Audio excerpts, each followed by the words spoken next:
Good morning, Gate City Rotary. Let's start off with our invocation. Mike Allen. I have it. Let us bow our heads. May we enjoy the many offerings of Rotary. May we abide by the rules we have established, those of trust, fellowship, and ethics, and may we work to place service above self in all of our endeavors. May we always test ourselves and our actions to be sure that they are truthful, fair to all concerned, of benefit to our communities, and further peace and understanding. Amen. Amen. Please join me in the pledge. I pledge allegiance to the flag of the United States of America and to the republic for which it stands, one nation, under God, indivisible, with liberty and justice for all. Of the things we think, say, and do. Is it the truth? Is it fair to all concerned? Will it build goodwill and better friendships? Will it be beneficial to all concerned? Thank you, Mike. Wayne. Well, we have 3 guests today, all of them from Greensboro Road. We have John Redmond, Larry Moore, and John Copeland. We got one more, I think, don't we? Brian. Yes, we can. No, Robbie's not it yet. At least we can get your all right, Dale. I'm going to have 2 weeks of birthdays here. So we have on the 16th of March, Charles Langdon had a birthday. Mark Reynolds had a birthday on the 19th. Mark's here. Excuse me. And Justin Plummer had a birthday.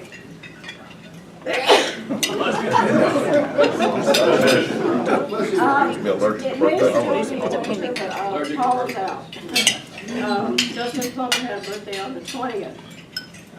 And Michael Andrews had a member anniversary. It was his 17th year on the 21st.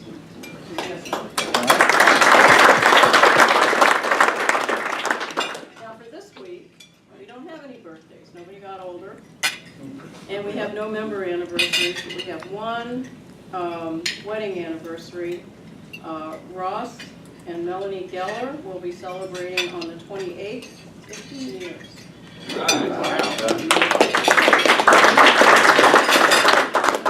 And I do want to mention Brian Kaiser. Brian was a member way back a year or 2 ago, and he's talking about rejoining us and has a real interest there. So we definitely want to welcome him back. Thanks, Brian.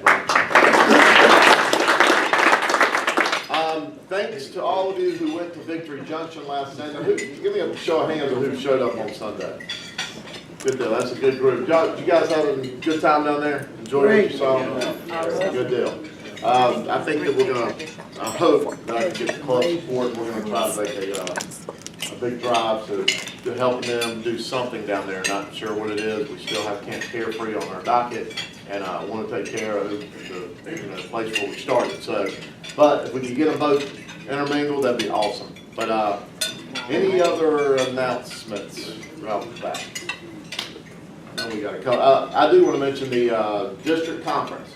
That is coming up. You're going to start hearing a lot more about that. I'm going to send an email about it by the end of this week. It is on the 25th to the 27th of May. That is Memorial Day, but bring your kids. I mean, it's an awesome resort, Pinehurst. So be thinking about that because we'd love to show our participation, our clothing ones. Any more? Anything? No one? I'd go straight into Family Feud or Rotary Feud, but somebody wanted to steal my thunder today. So I'd like to introduce you guys. Let's play the feud! Let's do it! All right, I've got to hit the agenda. that I'll reveal in a second. But, all right, where's Farley? There you go. Farley! That's table one, the Farley family. This is YouTube gold. Get it rolling. All right. And then let's go with... We're playing already. Me and Quinn's not even supposed to be here, so it's the Quinn family. Farley versus the Quinn family. All right, Farley. Listen, I don't want you to overthink. Pass! Okay. Farley family's playing. Okay. But now, I'm giving you a hint. Don't overthink this. Okay? That won't be hard.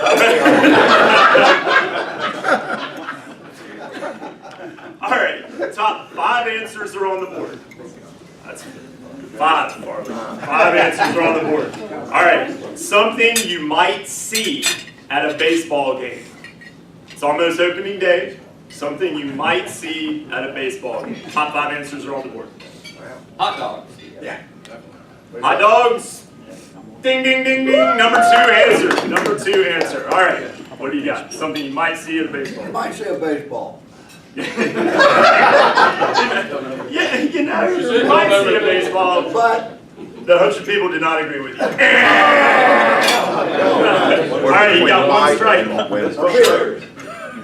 You know, okay, that's reasonable. Baseball players. Ding, ding, ding, ding. That's the number 1 answer. All right, we got 3 answers left on the board. 1 strike. Conrad, what we got? How do you get mine out of that? That's You might the see a home run. requirement, not Ding, maybe. ding, ding, ding, ding. All right, we got 2 answers left on the board. James, what we got? I like where your head's at. We see a beer? Yeah. All right, we got 2 answers left on the board. 2 strikes. It's all right on you, Midget. Double play. peanuts. What'd you say? That's right. What was that you said? Peanuts. Oh, okay. Sorry. I just said something else. A bag of nuts. All right, guys, you got a chance to steal. 2 answers left on the board. We're gonna go with a double play. All right, they went with a double play. All right, they win. All right, we got 2 other answers. You might see some baseball fans. Be some fans in the ballpark. And you might see some strikes. Might see some strikes. All right, so what we got here? We got Probably a breakfast group right here. All right. So we're talking baseball, guys. Pipe down. This is my hidden agenda.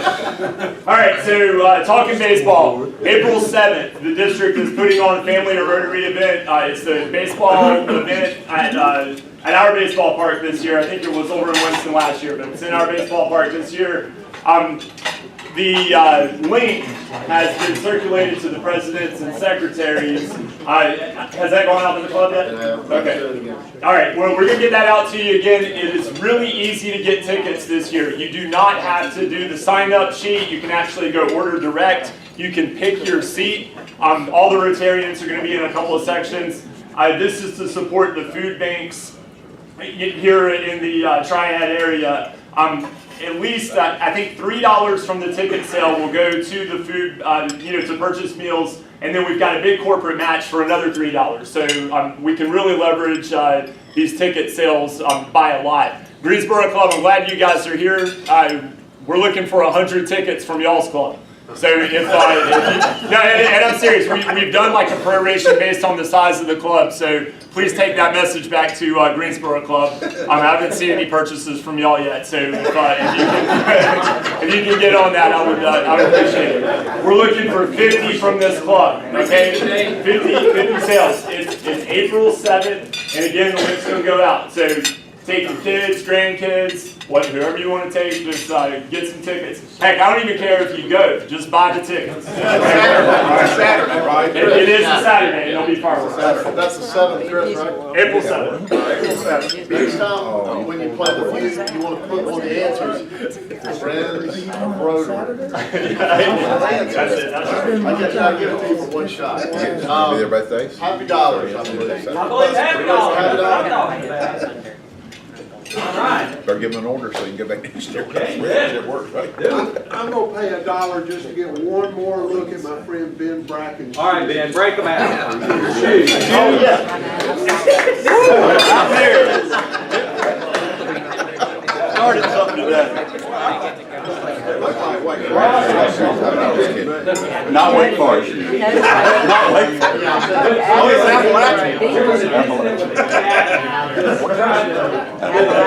Mountaineers. The Coldest place on earth. Isn't it? Is it? I wear tennis shoes up Was there. the 237th anniversary of the Battle of North Gilbert Courthouse. It's the first time I've been on that tour. It was a fantastic tour. I don't know how many of you have done that. Plus, the reenactment was incredible. It was just incredible. So it was a lot of kudos to the volunteers and to the witchcraft folks. You never did answer me who won. If the audience, if the spectators had got involved, we would have won. That's true. Drop it. Well, I could. He's close. Susan and I just got back from seeing our son, who had moved out to Steamboat Springs before Thanksgiving. We didn't see him Thanksgiving or Christmas, so we had a good trip to go see him, got a little skiing in. And you know you're old when the children of your own children are connections with you on Facebook. And so I reached out to Patrick Howell to get some restaurant recommendations in Denver, because we were in Denver for one night. So thanks to Patrick. He didn't get the winning vote, but he has some good things. He's going to Steamboat this weekend. You know, I don't know where Jim was on that battlefield. I was there with 4 grandchildren and my son. But the English side had this cannon. And the cannon had 3.5 pounds of black powder in it. And when that thing went kaboom, they blew a smoke ring all the way across that field. That's all I'm saying, is a little smoke ring. Ooh, 5. Okay, my wife met me up in Pittsburgh. I was at a conference for ceramics, and this past weekend. Pittsburgh's the location of the second largest St. Patty's Day parade. It was so much fun. We had a view of the parade going past our hotel room. It turned from Grant Street to Avenue of the Allies. That town's really amazing. They call it the City of Bridges. And just if you ever get a chance to go there, it's really cool. But yeah, me and 6,000 other ceramics enthusiasts were visiting, as well as 100,000 drums. Party is heard of Falling in Water, Frank Lloyd Wright now. We took a tour bus at the end of the convention, and if you get a chance to go, it's like an hour and a half bus ride up through the hills, and it was snowing. It was perfect. You actually have to carry an umbrella around if you're wet in any way, even snow, before you go through that tour. The hall's really narrow, and it looks like the place is lived in. It hasn't really been touched, but it was a beautiful trip. And the other thing is I got to meet with David Graves and another bee enthusiast, and we're trying to get our hives in order. So everybody else know beekeepers in the area, let me know the names. I'm trying to get a little local group going. You're in? Yeah. Okay, cool. Are your hives in order? It's like something. That's something I've never been asked. We'll talk about it. Last Thursday afternoon, Friday, and Saturday, Walt and I got to attend the PETS conference, President-elect Training Seminar, I guess is what this is, over at the Corey Center, and it was great. And what we found out is there's just so much we don't know about Rotary, but it gave me, I'll just tell you, it just gave me such an appreciation for what our organization does above and beyond what we do here in Greensboro and in North Carolina. It's just extraordinary, the depth of the foundation, the projects, the scholarships, and we'll hear more about that in the coming year. But Walt attended it with me, so thank you, Walt. Larry Moore, a special shout out for my compadre from the Greensboro Club, who will be president during my year, so I'll come visit you at your club. And, there were over 300 presidents, inbound club presidents, and almost 100 president-elects in attendance. There are 500 people that attended, including district reps, this program. It draws from, gosh, North Carolina, South Carolina, Virginia, Georgia. It's huge, and our zone puts together the finest president-elect training in the nation. That's correct. It's an outstanding program, and so thank you for sending me, and I'll try to put that education to good use next year.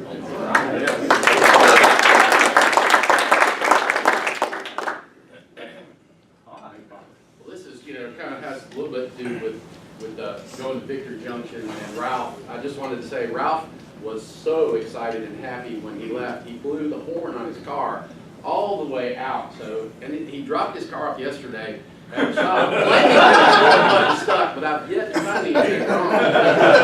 Did you want to hear my horn? And I was like echoing, and I had a little button on my this car my wife was driving, and I was pushing the button, and it got stuck. And I looked in the rearview mirror, and Bob was like, knowing it's coming to his shop, I get to spend a little bit of money with him. He was just laughing, cackling.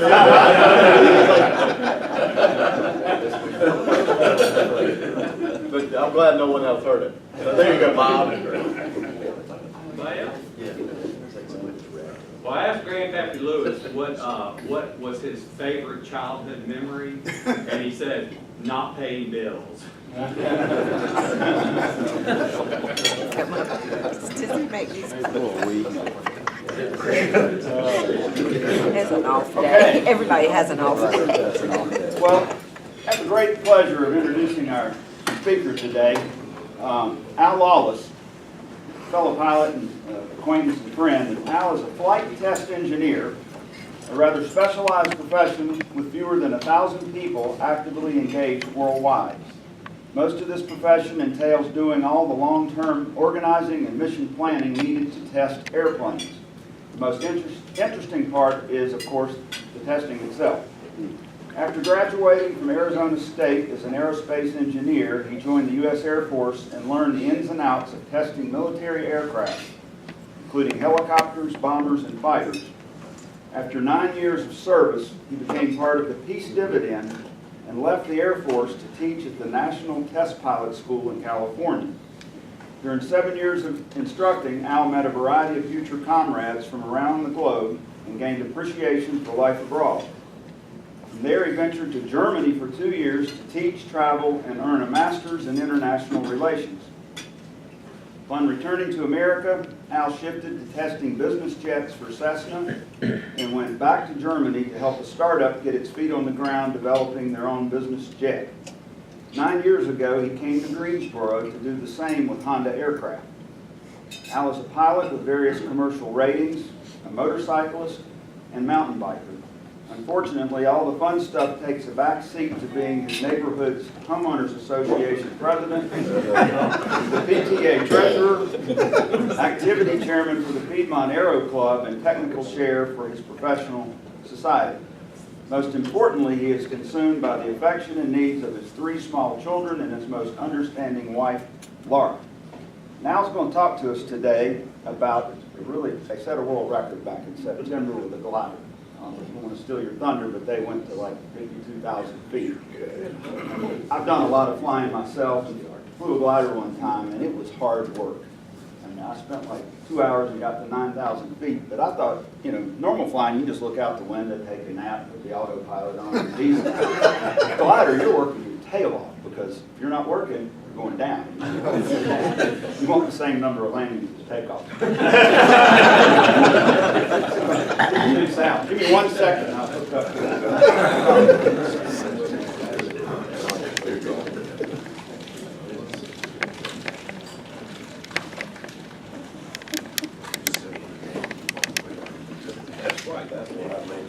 So while Bobby's hooking that up, I'll just give you a little bit of a more of an intro into this program. So as Bobby mentioned, I'm a flight test engineer by trade, and I've done a little bit here and there. And I got a call about a year ago to say, hey, the Crewland project is starting to happen. We're going back to Argentina to do some of this high altitude flying. Would you like to join the team? And I said, sure. And so it's all volunteers. That's what's so impressive about this.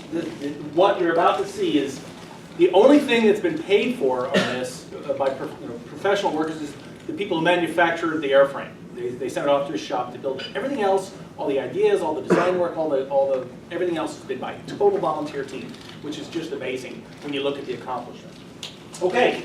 By the way, Bobby, how long should I plan to talk here? Oh, we've got lunchtime or. This is a very open-ended thing. I have some slides.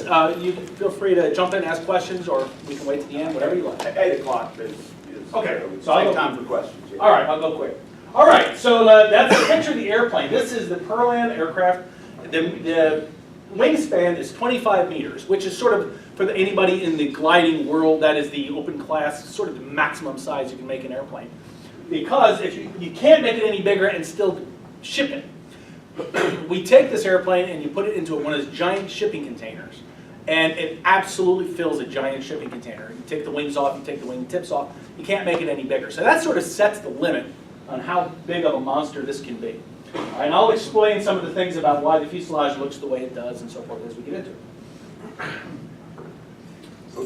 So the Perlan aircraft was set out to do, the most obvious thing is to break world records in terms of soaring and how high can you go in an airplane.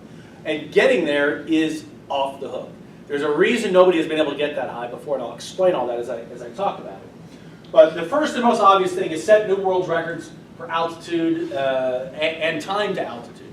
Now right now, the highest any airplane has ever sustained flight has been the SR-71, 85,000 feet.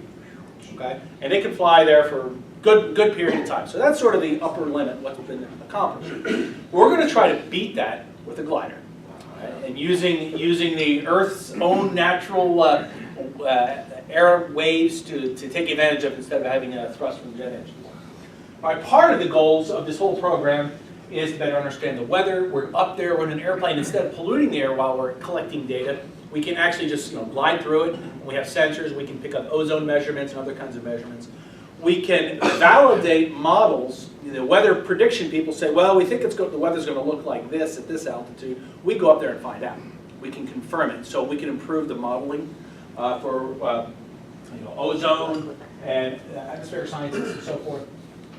One of the interesting things about this is at 90,000 feet, where this airplane is designed to go, we haven't been there yet, but the density of the air is so low that it's just like being at the surface of Mars. So if we can design a glider that can operate at 90,000 feet, we have a way to get around Mars, which is bing, bing, bing, bing, very interesting. So that's one of the little side notes of this. And the other thing is, this is a very understandable concept. And so we go around, the people on the Perlan team have been all over the country, depending on where they live, and they go around the local areas, and it gets kids excited about science and technology, because what I'm going to talk about is stuff that everybody can get. It's like, oh, okay, that makes sense, that makes sense. And the little kids go, all right, I want a piece of this. I want to get involved in it. And that's been a great little payoff. Okay, next slide, please. Okay, so first we're going to talk about how this whole thing works. We're going to talk about wave soaring. Okay, next slide. We'll just step through it. What wave soaring is not. Is anybody here a glider pilot? Okay. I think you're out today.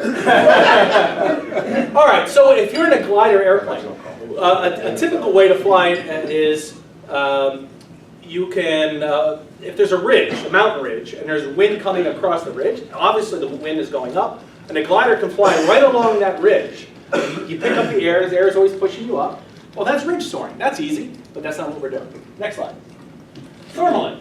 You'll see birds do that. There's a hot spot on the ground, like a freshly farmed field, and all that dark dirt is reflecting heat, and the birds circle above.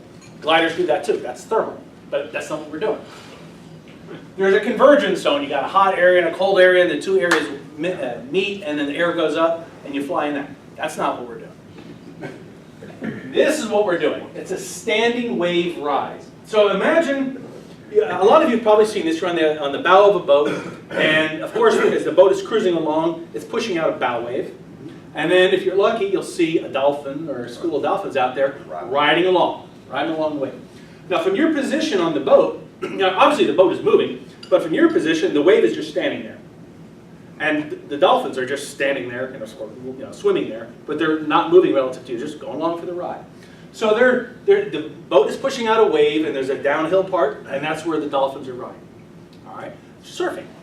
Okay, so it's a standing wave. That's the kind of thing we're talking about. Next slide.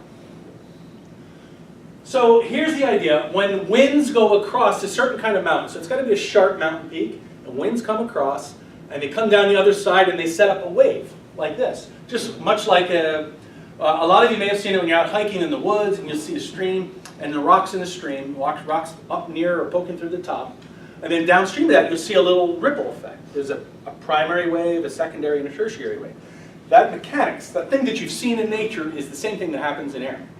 You just can't see it. And so what these guys have figured out was, aha, if you go to a place where there's a lot of wind and a nice sharp mountain, you catch this wave. And then just like the dolphins, if you get there and you park yourself on the uphill portion of the wave, you get a free ride up. And so this mountain wave soaring has been around for a number of years. You can do it here in North Carolina off these mountains, off the Smokies.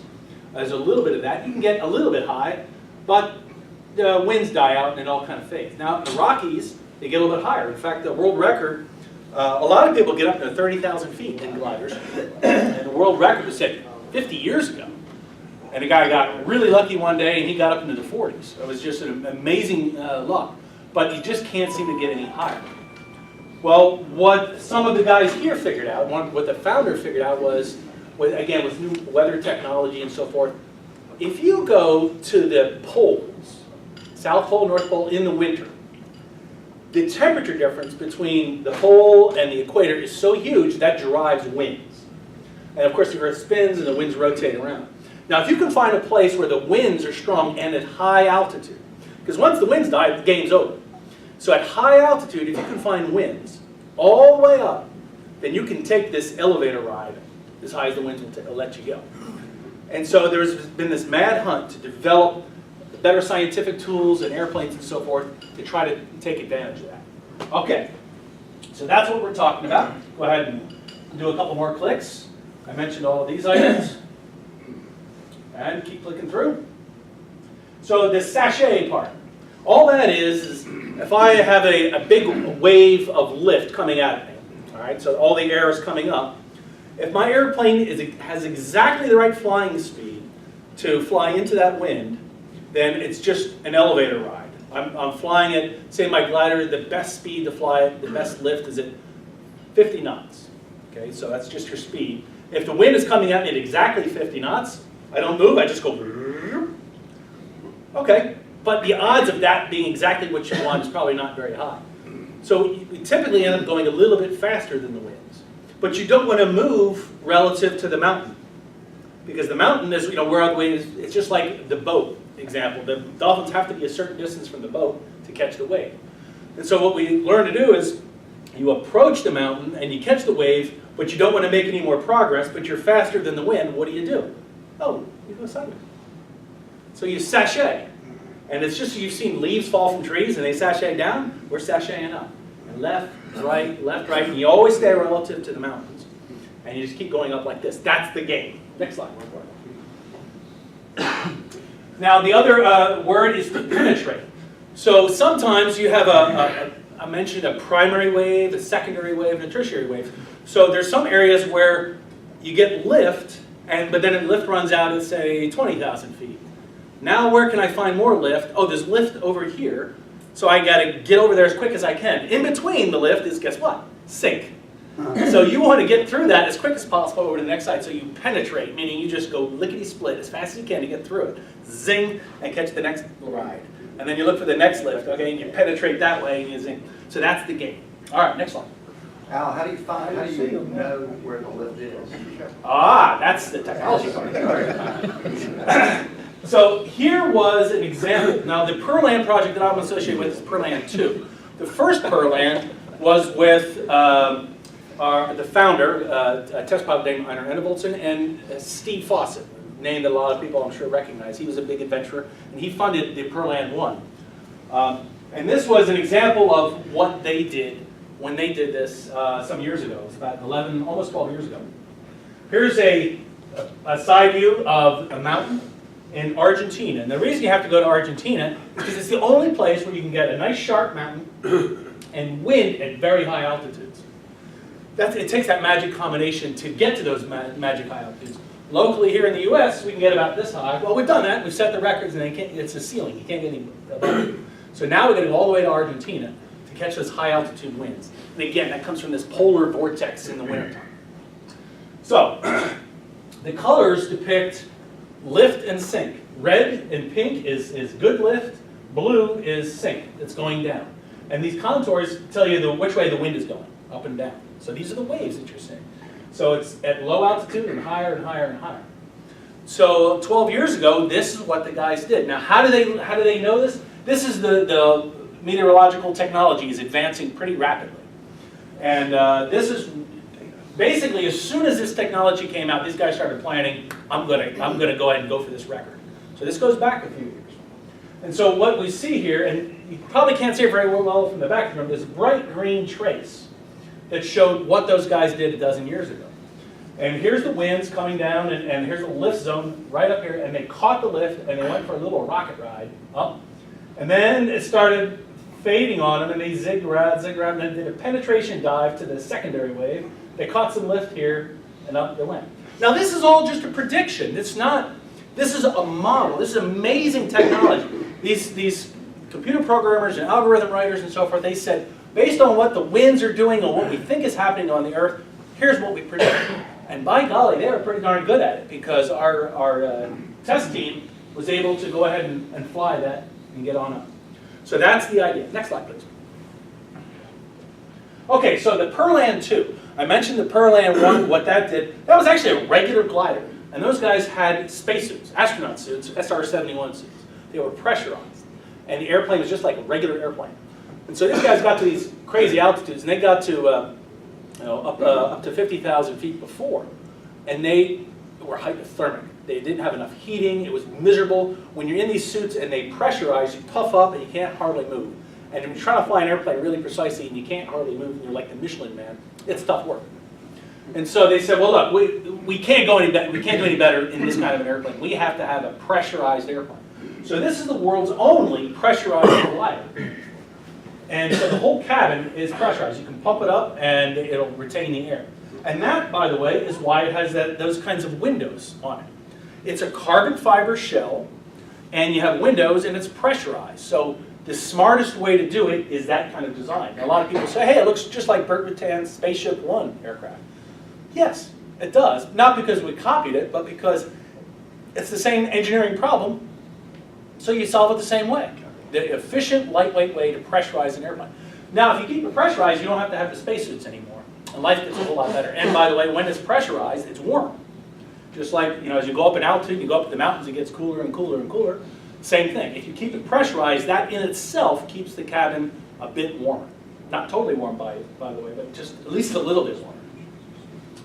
All right, so there is a pressurized cabin. That's a huge difference on the airplane. I'll talk about coffin corner in just a second. Yeah, that's the coffin corner is where you can't go any faster and you can't go any slower. And if you get off by a little bit, then you're going to stall or you're going to hit Mach Buffett. It's kind of an interesting aerodynamic problem. An airplane is very strong because you're going to be flying into these mountain waves, and all of a sudden things can shift on you. So you need to have actually even though it's a 25 meter, which is about 84-foot wingspan, it's a really strong airplane using good carbon technology. There's a drogue chute in the back of the airplane, a little tail parachute, so if you lose control, you pop the chute and it gets you, you hang by the chute for a little bit, it gets you straight, and get back under control again, and then you release it and you fly away. Because when you're at these extremely high altitudes, things can go wrong, boom, and you're out of control, and off you go. So that's your recovery chute. We have big, powerful air brakes, so that if you want to descend quickly, you can pop out the brakes and you can descend a little bit steeper. Normally a glider, you can't go very steep. They're not supposed to. So they're very, very shallow gliding. That's the whole idea of a glider, is to be shallow. So when you want to go down steeper, you need these extra speed brakes to pop out so you go down. So between speed brakes and this recovery chute, you can go down pretty steeply. And then there's a ballistic recovery chute, BRS. So that's a parachute for the entire airplane. And that's attached to the cabin in the center of the airplane. It's just a huge parachute here. If you're really, really having a bad day, you pull that blister cover chute and you come on down. Can you track your drogue chute or whatever it's called? Does it have like this so you can cover it? No. Next. Okay, so here's a quick snapshot of what it looks like in the cockpit. These are reclined seats, kind of like a dentist chair, nice and comfortable and lean back. You're in the airplane. It's designed to be there for about 8 hours, so it's got to be pretty comfortable. It's pretty compact. There's not a lot of room. The pilots are wearing basically cold weather flight suits. They're not astronaut suits anymore. They're not pressurized, and they're having oxygen masks with visors and so forth. And we'll talk about that in a second. That's an interesting part. What kind of diapers do they wear? Surprisingly none. Yeah, these guys have been doing it for, they know how to eat and drink and keep down their liquids. So here's what it looks like from the cockpit. This is the hatch on the top. So this is closed off once you put the airplane on. So the pilot has a small window here, here, here, 4 small windows, and that's it. That's your view of the world. Next slide. And that's the back seat. And again, that hatch on the top is off at the moment. But the back seater has, he can see the pilot's windows, and then there's a couple small windows on the side. So there's not a lot of view. So you're trying to go out there and fly and do all this precision stuff with pretty small windows. And it's a pretty small environment, too. The displays and instrumentation in the airplane is limited. You don't need a lot to fly a glider. But in this case, we have a lot of systems. We have to bring our own oxygen. We have to pressurize the cockpit. We have things to monitor. So we have some extra displays for the airplane systems. Of course, there's navigation and radio displays and so forth. So instead of the old school steam gauges, as we call them like this, most everything now is on iPads and notebooks and things like that. But it's pretty tight. So the two special things, and the most special things about this is controlling the environment. Now, if you go up to high altitude and you're not pressurized, I think a lot of you are familiar with high altitude cooking, for instance. If you want to boil an egg up in the mountains, it takes longer because water boils at a lower temperature. Okay? Another way to think of it is it just evaporates at a lower temperature. So here, water boils at 212 degrees. You go up in the mountains and maybe it boils at 200 degrees. And you go up higher, it goes at 180 degrees. If you go up to 60,000 feet, okay, we haven't been quite there yet, but we're on our way. If you go to 60,000 feet, 62,000 feet, and you're not pressurized, the saliva on your tongue will boil away. The blood in your body will boil away. It's not hot. It's cold up there, but the pressure is so low that it just rapidly evaporates. So probably not happy. So that's why we pressurize the cockpit, so that you keep things under control. That's why before the guys wore spacesuits. So we have a system here that pressurizes the airplane, and it's just some air bottles, and we have valves and regulators, and we're monitoring it. So we're trying to keep it pressurized, so it's at about 14,000 feet. So it's pretty low and reasonably comfortable. All right, so we have a system to monitor the pressure, and then we have a whole other system for the oxygen. So you're in an enclosed capsule. If you keep breathing, especially for 6 hours, you're going to poison yourself with your own carbon dioxide. And so you need a way to, we have plenty of oxygen. We can take oxygen with us. That's not a problem. But your carbon dioxide will poison you. So we have a scrubber system. And it's the same kind of thing that actually miners would use if they go deep into the mines. And it's basically a rebreathing system. You exhale and it goes into a filter and takes out the carbon dioxide and you can rebreathe the air. So that's pretty clever. Well, it turns out, I was doing some research, this idea that they used was actually done in 1938 by another a British aircraft company that was also setting world altitude records back in, actually in 1936. So this idea of scrubbing out your oxygen, they just reinvented it, and it's funny that somebody else had done it in 1936 as well. So that's how you control the environment. And of course we have heaters and things like that, but the batteries are only so big. So if you're flying up to altitude, you can't just turn on the heaters and relax. You're going to have to freeze a little bit. So it makes it kind of fun. All right, next slide. Okay, so the first flight was a couple of years ago. The airplane was built in Oregon, and so that's where they did the first flight. It gives you a look at how much the wings are bending. That's pretty natural for a glider at low speed. Next slide. And the challenges of doing this is what makes it so interesting. It's pretty hard to fly at low altitude in terms of handling, the airplane is an absolute dog at low altitude. It's designed to fly at about 65,000 feet. That's the sweet spot. Down low, the wing is too big, the controls are so heavy, and it's an animal. And the pilots really thought there was something wrong with the airplane. It was so hard to fly. Oh my God, the flight controls are binding. There's too much friction. I get out there, you look at it, and go, no, everything's fine, you guys. But, well, I'm really worried about this because it was an animal. And then to get up to altitude, you're towing behind a tow plane. And you have to be at a certain spot behind the tow plane.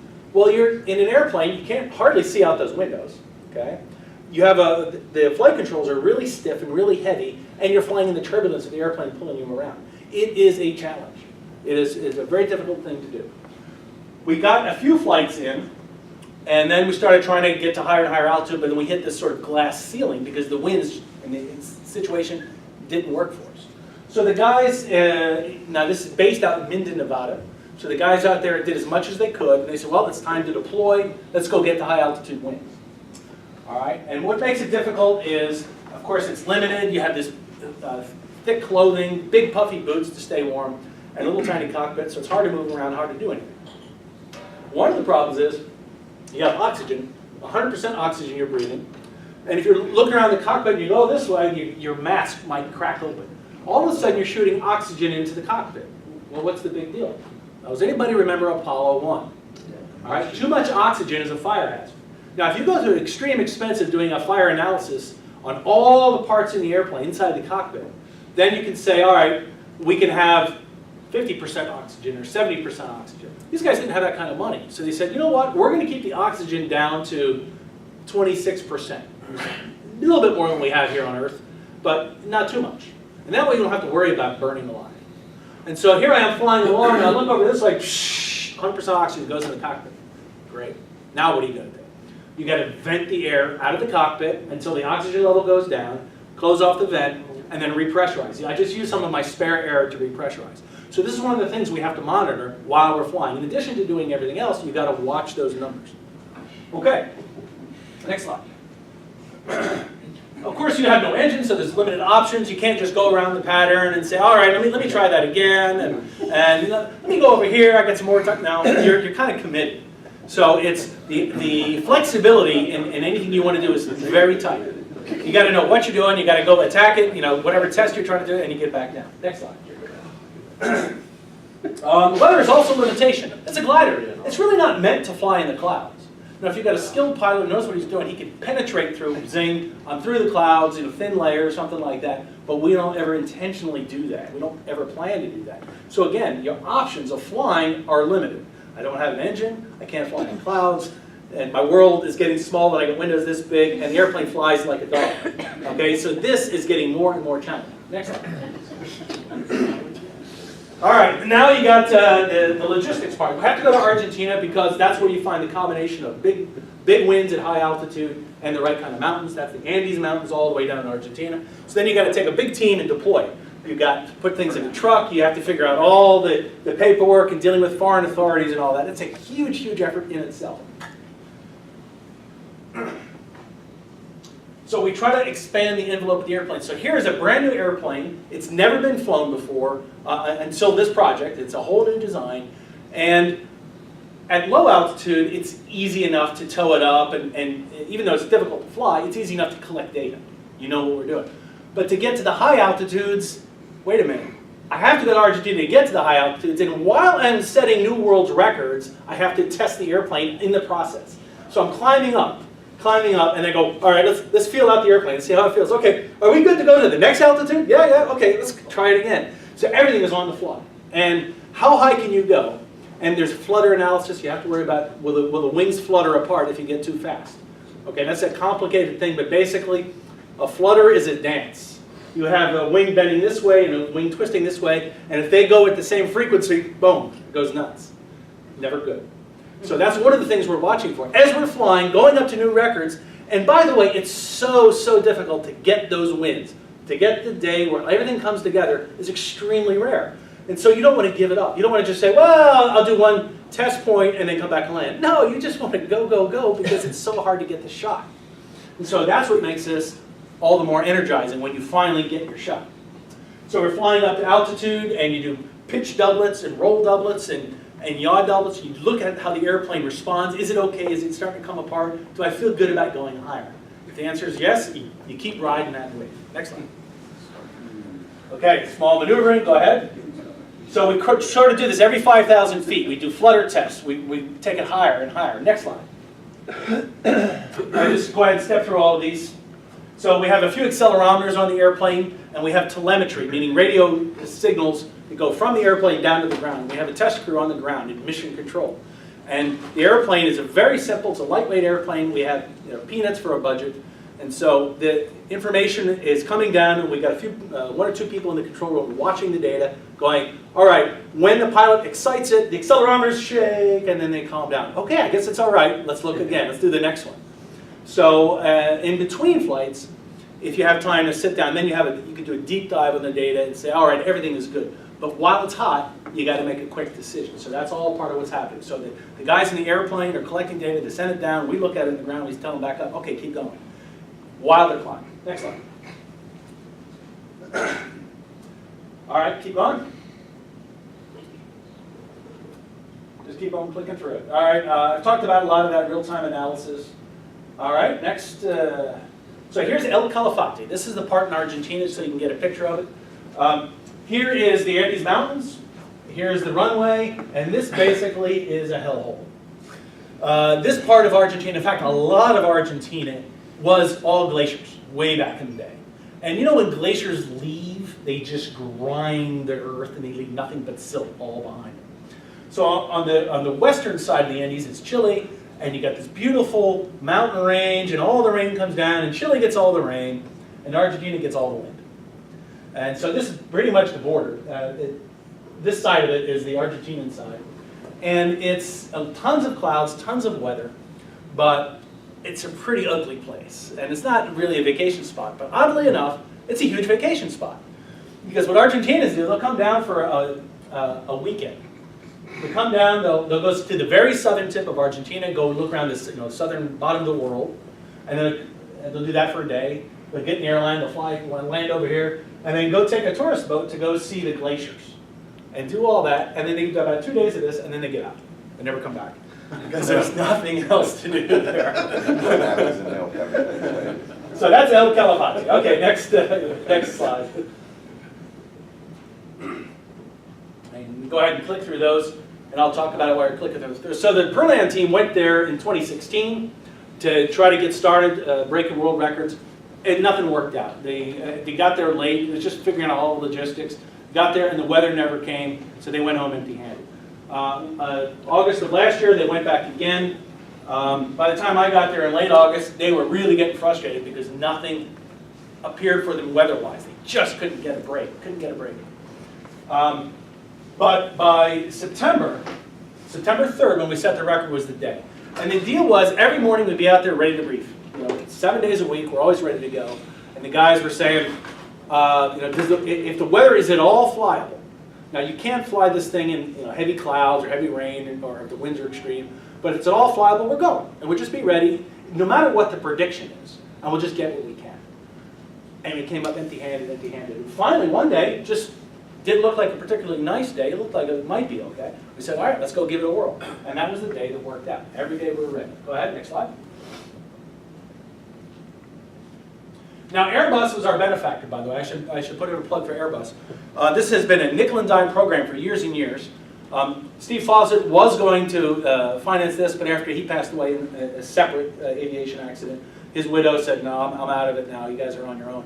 And they were trying to find funding here and there, and it was very, very slow and trickling.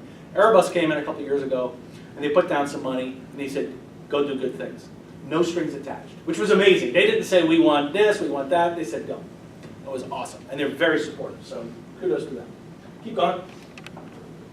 So by the time, late August, everybody's getting really cranky. Things weren't working out. Go ahead. Next slide. Here we are. That's a picture of an airplane flying over the glaciers, and this wall is about 150 feet tall. This is where the tourist boats come up. People go around, and sometimes they'll go and hike around for a little bit, and then 2 days later, they're gone. Next slide. Hold it.